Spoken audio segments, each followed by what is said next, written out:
Olá, que alegria ter você aqui na segunda aula do Desafio da Restauração. Se for a primeira vez que nos encontramos aqui no canal, seja bem-vinda. Você chegou num momento muito especial, que é o de transição entre a primeira e a segunda etapa dessa jornada. Se você esteve conosco na semana passada, você sabe o peso e o significado de estar aqui hoje. Eu sou a Grazi. Eu trabalho acompanhando mulheres cristãs que querem transformar sua vida conjugal não pela força de vontade, mas por um método que alinha mente, coração e boca à palavra de Deus. Esse é o coração do que fazemos aqui juntas, e é exatamente o que você está vivendo nesses 30 dias do desafio da restauração. O objetivo dessas aulas é te dar profundidade e embasamento espiritual para cada etapa do desafio. Os Reels diários te entregam a ação e tá tudo lá no Instagram. E aqui no YouTube você entende o porquê de cada passo. Aqui a palavra fundamenta o que você está vivendo na prática dentro de casa. Ao final dessa aula você vai sair com clareza sobre o que foi construído na sua mente ao longo dessa semana e com um mapa para navegar para a próxima etapa, o coração. Hoje encerramos juntas a etapa um, que é a mente, e abrimos a etapa 2, que é o coração. E o tema que vamos trabalhar hoje é: por que você continua reagindo mal, mesmo quando, do fundo do coração, você quer agir diferente? O que está por trás das explosões emocionais? E o que a palavra tem a dizer sobre o domínio próprio de um jeito que vai muito além da força de vontade? E antes de abrir a nova etapa do desafio, precisamos fechar bem o que está sendo construído ao longo dos 7 primeiros dias. Essa é uma maneira de reforçar o que foi ensinado e também como um reconhecimento pessoal de tudo aquilo que você conquistou. Durante a etapa um, cada ação do desafio tocou em um padrão específico da mente. Vamos relembrar cada dia do que foi proposto? E não se preocupe se você não pôde realizar todas as tarefas. O importante é que você se dispôs a agir diferente e cada ação trará a devida recompensa no tempo oportuno. Há um tempo certo para todas as coisas, um tempo para semear e um outro tempo para colher os frutos do que foi semeado. No dia um, a mente que reage instintivamente, você foi desafiada a passar o dia inteiro sem dizer nada negativo ao seu marido e filhos. Isso parecia simples. Para a maioria, eu acredito que não foi. Porque a boca é o termômetro da mente. E me conta aqui nos comentários o que foi que aconteceu quando você tentou. Você conseguiu silenciar ao invés de deixar fluir uma resposta automática? Se sim, como você se sentiu? Você percebeu que não é necessário responder a provocações, críticas ou mesmo a uma opinião que não foi solicitada?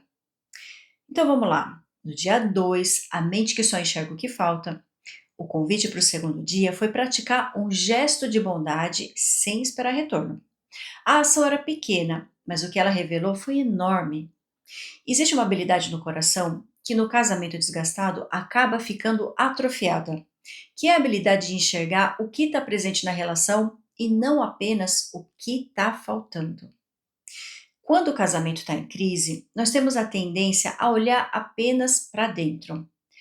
Quais são as nossas necessidades, os nossos desejos, as nossas frustrações? É tudo sobre nós, sobre o que é a nossa vontade. Mas quando praticamos um ato consciente de bondade, tiramos o olhar egocêntrico de nós mesmas e passamos a enxergar que também existe uma outra pessoa nessa relação e que ela também tem desejos e necessidades. Ao praticar um ato de bondade, somos lembradas de que nem tudo gira ao nosso redor. Já no dia 3, a mente que prioriza, nesse dia você foi incentivada a comprar algo para o seu marido. Talvez você tenha encontrado uma resistência interna para fazer isso. Mas se você foi capaz de romper essa barreira e o presenteou, me conta nos comentários qual foi a reação dele. Como ele se sentiu? Ele ficou surpreso? Perplexo? Ele chegou a te agradecer ou agiu com indiferença? E lembre-se, o propósito aqui não era ser reconhecida, mas sim reconhecer a importância que ele tem para você, a ponto de investir tempo e recursos para presenteá-lo. Já no dia 4, a mente que está em outro lugar. No quarto dia, aprendemos que o amor é atencioso e que basta uma mensagem, só uma, para demonstrar essa atenção. Há quanto tempo você não perguntava como ele estava, sem querer nada em troca? Eu sei que, na maioria das vezes, nós é que queremos ser lembradas. Mas que tal começar a praticar aquilo que desejamos que o outro faça por nós? Essa é a regra de ouro para todos os relacionamentos humanos. Esse princípio ele é bíblico. Faça aos outros aquilo que você gostaria que fizessem a você. Antes de pedir mais atenção, é bom sempre dar mais atenção. Já no dia 5, a mente que não sabe o que machucou o outro.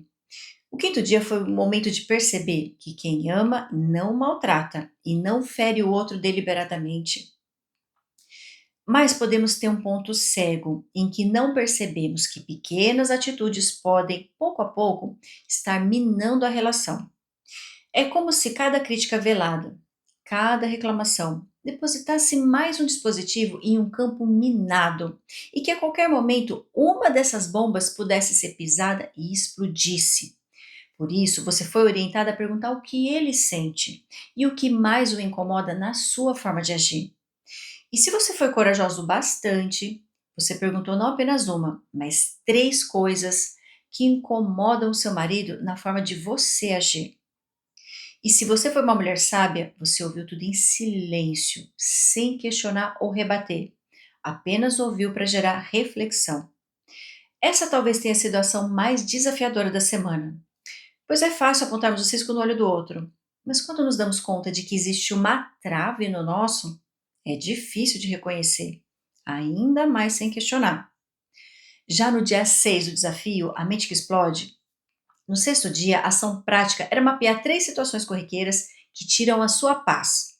E o propósito dessa ação era perceber e reconhecer que a irritação não está relacionada necessariamente ao que está acontecendo ou ao que o alguém está fazendo, mas sim ao gatilho que é disparado toda vez que alguém acessa uma ferida que está encoberta e que ainda não foi curada.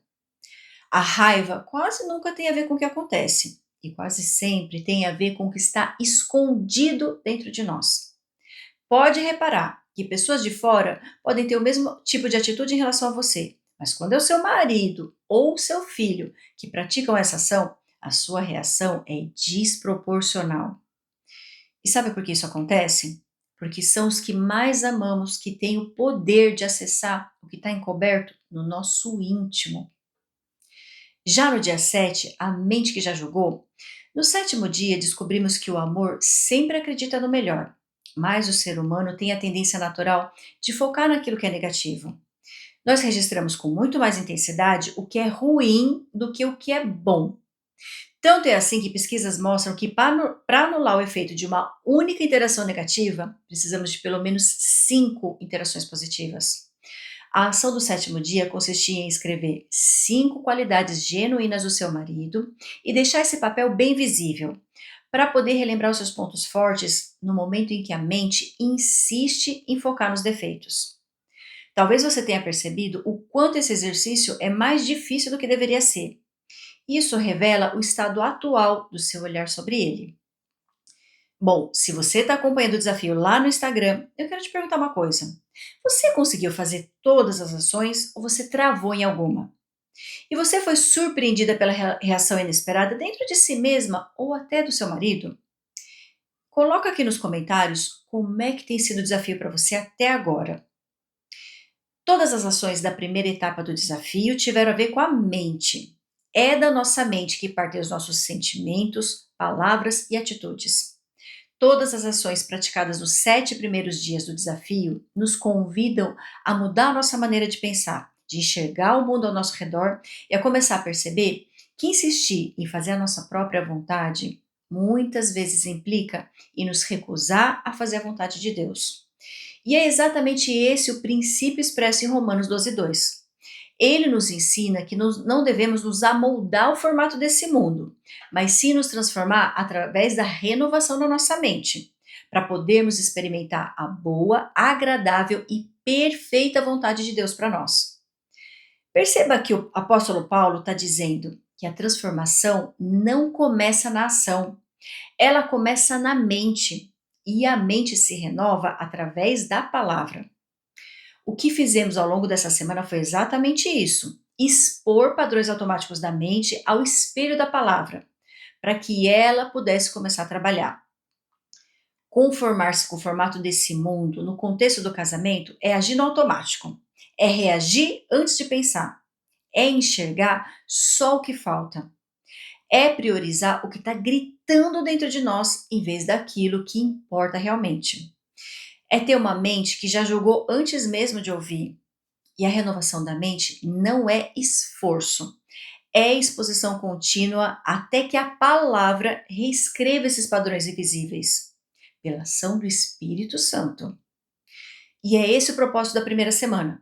E olha, não se cobre pela perfeição na execução das tarefas. Celebre a sua disposição em se expor a esse processo de restauração.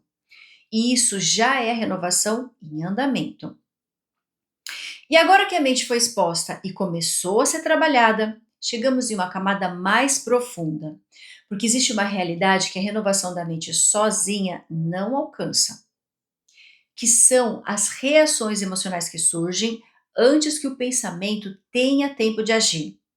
Você pode ter a mente mais renovada do mundo, mas em um momento de conflito, quando o marido fala alguma coisa no tom errado, ou não responde do jeito que você esperava, algo dispara em você, que é mais rápido do que qualquer pensamento consciente. Esse é o território da etapa 2 desse desafio. É o território do coração. Bom, e agora que a gente recapitulou toda a etapa do desafio da restauração, vamos falar sobre a etapa 2. E a etapa 2 é o trabalho da postura interna. É a diferença entre saber o que é certo e conseguir agir a partir disso no calor do momento. A mente até entende, mas o coração, ele sente. E quando o coração está ferido ou sobrecarregado, ele anula o que a mente sabe. Nessa semana, as ações vão trabalhar o que está por trás das reações, os gatilhos emocionais, os padrões de comparação, a forma como você recebe o outro, as cobranças implícitas e a capacidade de se cuidar sem ser cuidada primeiro.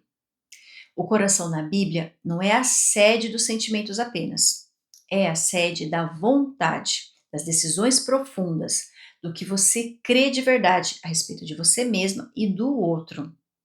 Quando o coração está desalinhado, a ação também se desalinha, mesmo com a melhor das boas intenções. Mas antes de falar sobre o que é essa etapa, eu vou dizer o que não é. Essa etapa não é sobre suprimir emoções, não é fingir que está tudo bem, e nem sobre se tornar uma mulher que não sente, que engole tudo, que nunca tem uma reação. Isso não é o que a Bíblia chama de domínio próprio. Domínio próprio não é ausência de emoção, é a soberania sobre o que você faz com a sua emoção. E essa etapa também não é sobre culpa. Você vai identificar padrões que talvez te façam perceber que foi você que feriu, que fechou a porta, o coração, que comparou, que exigiu o que era irreal. E isso não é para te condenar, tá? É para te libertar. Porque você só pode mudar aquilo que você traz à luz. E o que você traz à luz diante de Deus começa a perder o poder que tinha sobre você. E porque esse tema é uma oportunidade. A maioria das mulheres que chegam a um acompanhamento conjugal chegam com uma lista do que o marido precisa mudar. E às vezes essa lista é legítima, mas enquanto o foco estiver inteiramente no outro, existe uma alavanca que permanece sem ser acionada. E é a mais poderosa de todas: a postura interna da mulher. Provérbios 14:1 é enfático. Ele diz que a mulher sábia edifica a sua casa, mas que a tola a derruba com as próprias mãos. Esse versículo não está falando de intenção, ele está falando do efeito. A mulher que age a partir de um coração não trabalhado derruba a própria casa com as mãos, sem perceber, sem querer e sem planejar. Não por maldade, mas por falta de domínio próprio. E trabalhar o coração não é uma concessão ao marido, é uma decisão sua, pela sua casa, pela sua família, pela mulher que você quer ser dentro dessa aliança. Ah, mas eu sei o que provavelmente está passando aí pela sua cabeça. Mas antes da gente entrar no conteúdo profundo, deixa eu te falar sobre 3 pensamentos que provavelmente já passaram pela sua cabeça ao longo dessa semana. Ah, mas ele não está fazendo a parte dele. Esse argumento ele é real, ele é legítimo e muitas vezes verdadeiro. Mas observe, Enquanto você está esperando que ele haja primeiro, o que é que está acontecendo com você? A transformação que a palavra propõe não é condicional ao outro. Paulo escreve em Romanos 12, 21: Não te deixes vencer pelo mal, mas vença o mal com o bem. Você não está trabalhando seu coração porque ele merece. Você está trabalhando seu coração porque a casa que você quer construir exige isso de você. E a semente que você plantar agora é a colheita que você vai ver depois, independente de quando o seu marido vai começar a mudar. Ah, mas Grazi, eu já tentei sentir diferente e eu não consigo. É isso mesmo, porque sentir diferente não é uma habilidade que se decide, mas agir diferente, mesmo quando você não sente, aí sim. E é exatamente isso que nós estamos treinando aqui. A Bíblia não diz sinta amor pelo seu marido, ela diz ame o seu marido. O amor na palavra é um verbo, é uma escolha antes de ser um sentimento. E quando você começa a agir a partir da escolha, o sentimento eventualmente se alinha. Mas também você pode estar dizendo assim: ah, eu tenho medo de que nada mude, mesmo depois de eu fazer tudo isso. E olha, eu reconheço, esse medo ele é legítimo. E eu não estou aqui para prometer que o seu casamento vai mudar em 30 dias. O que eu sei é que pela palavra e pelo que Deus tem mostrado em muitas histórias, é que uma mulher que tem a sua mente renovada, o seu coração trabalhado e a sua boca alinhada com a palavra, é uma força transformadora dentro de qualquer casa. Não porque ela se torna perfeita, mas porque o Espírito Santo de Deus opera em quem se dispõe a obedecê-lo. Lá em Filipenses 1,6 diz assim: Tendo por certo que aquele em vós começou a boa obra, a aperfeiçoará até o dia de Cristo Jesus. Ou seja, o que começou nessa semana não é seu, é dele. E o que Deus começa, ele é fiel para terminar. E agora que a gente entendeu que a segunda etapa desse desafio vai trabalhar o nosso coração, deixa eu te falar sobre o jeito errado de fazer isso. Vamos falar sobre a maneira como muitas mulheres agem e por que isso não dá certo. O jeito errado é tentar trabalhar o coração a partir da força de vontade emocional. É acordar de manhã e decidir: hoje eu vou sentir amor. Hoje eu não vou explodir. Hoje eu vou ser paciente. Mas aí chega o primeiro momento de conflito, o primeiro tom de voz que escancara a ferida e vai tudo por água abaixo. Toda a convicção que tinha pela manhã no seu momento de oração desaparece em segundos. E aí vem a culpa. E a culpa alimenta a sensação de fracasso. E o fracasso fecha o seu coração ainda mais. Esse ciclo é o que mantém mulheres presas por anos. Elas tentam, falham, se culpam, tentam de novo.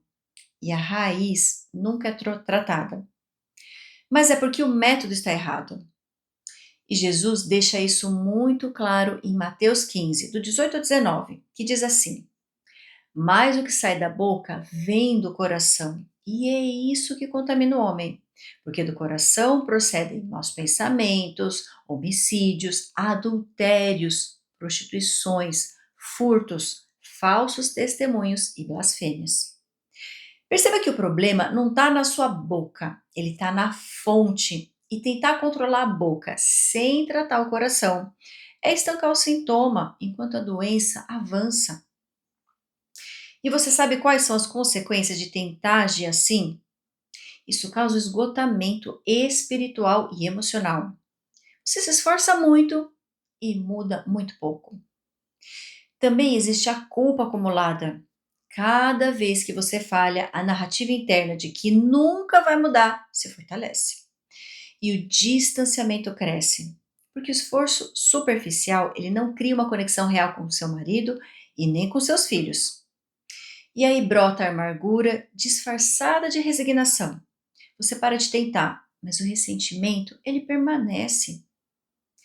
Mas olha só, fica tranquila porque existe um jeito certo de reverter essa situação, de maneira efetiva e definitiva.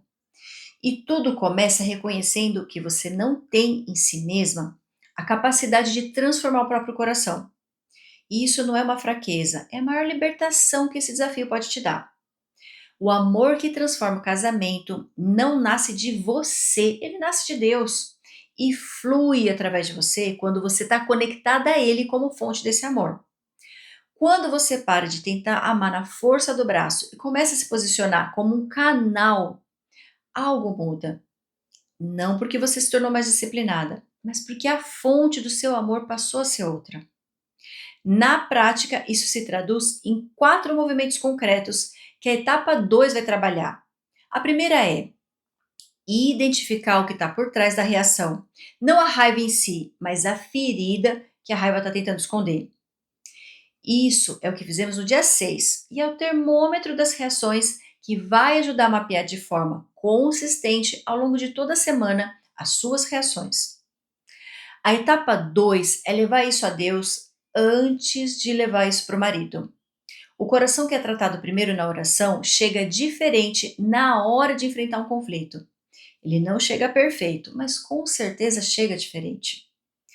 E a etapa 3, agir a partir da escolha e não do sentimento. Como trabalharemos no dia 9 e no dia 10, você recebe o marido porque escolheu ser quem você quer ser dentro dessa aliança.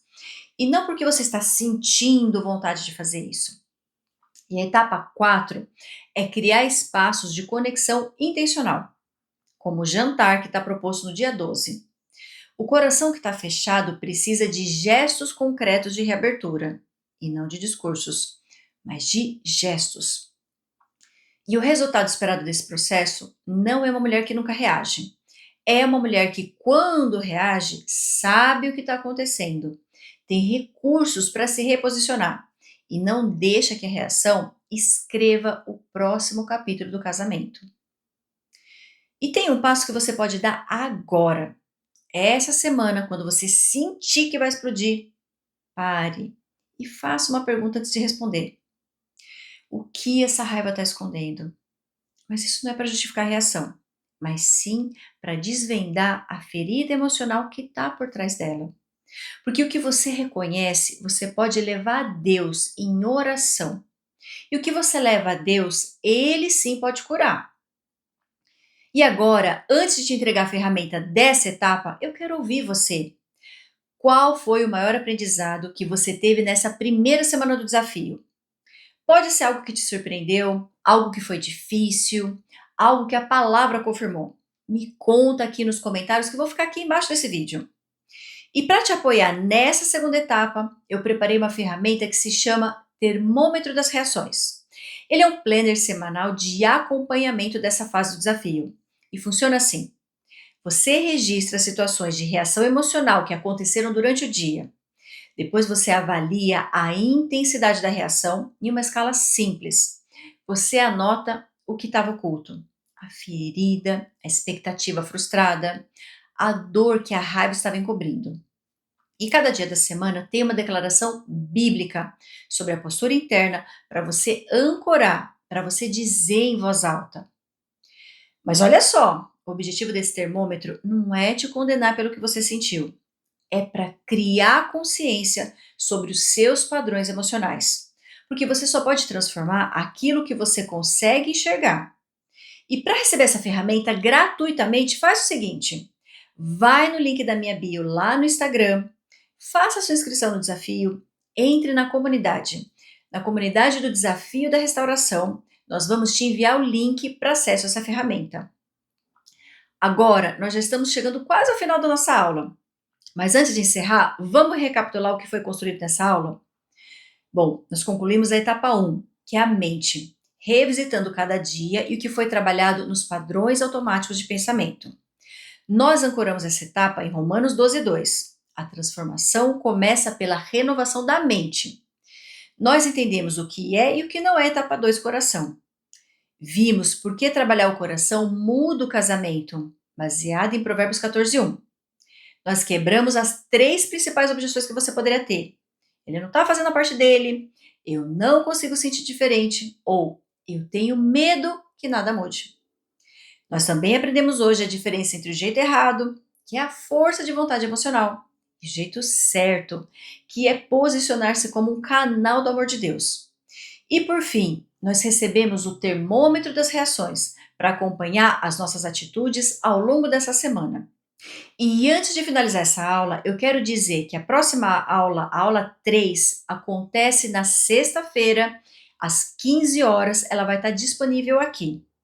E nós vamos concluir a etapa 2, coração, e abrir a etapa 3, que é boca. E o tema da próxima aula vai mexer em algo que raramente se fala no contexto do casamento cristão: a identidade. Porque antes de trabalhar o que você fala, nós precisamos entender de onde vêm as palavras que saem da sua boca. E elas vêm de quem você acredita ser. Quem você é dentro de casa muda tudo. E essa pergunta tem uma resposta que vai muito além da psicologia. Ela tem uma raiz na palavra de Deus. Então, olha só, ativa o sininho aqui do canal para você não perder a próxima aula na próxima sexta-feira. E compartilhe essa aula com uma amiga que você sabe que precisa. O desafio da restauração é para toda mulher que escolheu construir, independente de onde o seu casamento esteja agora. E para finalizar, o exercício dessa semana é usar o termômetro das reações todos os dias. Não apenas nos dias de explosão, mas em qualquer momento que você perceber uma reação emocional, grande ou pequena. A consistência no registro vai te revelar padrões que uma semana de observação casual não revelaria. E no final da semana, antes da próxima aula, você vai ter o mapa das suas reações. E você vai perceber quais são as situações que mais disparam seus gatilhos emocionais. Você vai compreender o que está por trás de cada uma e onde o trabalho do coração precisa ir mais fundo. E isso vai preparar o terreno para a aula 3, onde nós vamos falar sobre identidade. Porque o que você descobre sobre as suas reações essa semana vai te mostrar onde você precisa se reposicionar. E lembre-se, cuide-se, ore, registre e confie que o Deus que começou a boa obra em você é fiel para terminá-la. Eu te vejo na próxima sexta-feira. Até lá!